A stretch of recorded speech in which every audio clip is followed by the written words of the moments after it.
नमस्कार व्यूअर्स, मैं हूं अमीश देवगन और आप देख रहे हैं प्राइम टाइम का सबसे लोकप्रिय कार्यक्रम आर पार।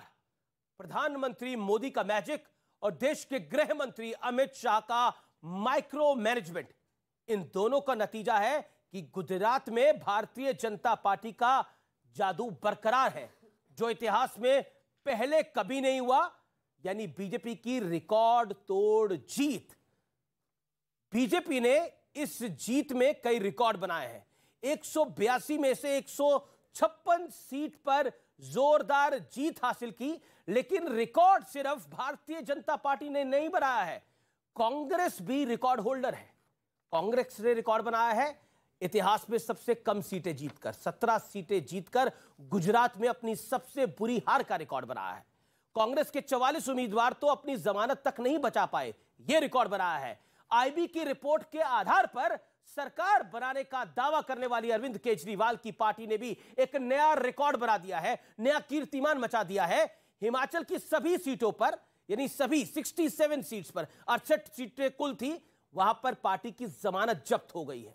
और गुजरात में भी आम आदमी पार्टी के 128 उम्मीदवारों की जमानत जब्त हुई है। सीएम पद के दावेदार इशुदान गढ़वी, जिनको केजरीवाल लिख के कह रहे थे चुनाव जीत जाएंगे, अपना चुनाव हार गए हैं। आम आदमी पार्टी के अध्यक्ष गोपाल इटालिया, जिन्होंने प्रधानमंत्री मोदी की मां को गाली निकाली थी, वो भी अपना चुनाव हार गए हैं। उधर यूपी के रामपुर उपचुनाव में भी एक नया सियासी इतिहास बना है, रिकॉर्ड बना है। करीब 55% मुस्लिम आबादी वाली इस सीट पर पहली बार भारतीय जनता पार्टी की जीत हुई है। इतना ही नहीं, भारतीय लोकतंत्र के इतिहास में पहली बार इस सीट पर किसी बहुसंख्यक उम्मीदवार को जीत मिली है। लेकिन बड़ा सवाल है, क्या गुजरात के रिजल्ट में कोई बड़ा संदेश छुपा है? क्या हिमाचल के नतीजे में कोई बड़ा संदेश छुपा है? आज इसी पर हम चर्चा करेंगे कि ये नतीजे 2024 का बड़ा ट्रेलर है। अगले 1 घंटे जनता जनार्दन के बीच से इसी पर होगा सबसे बड़ा सियासी मंथन।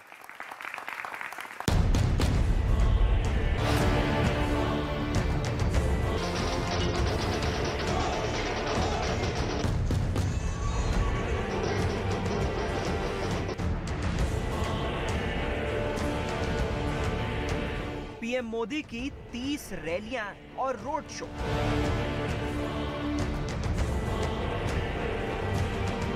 अमित शाह का गुजरात में माइक्रो मैनेजमेंट।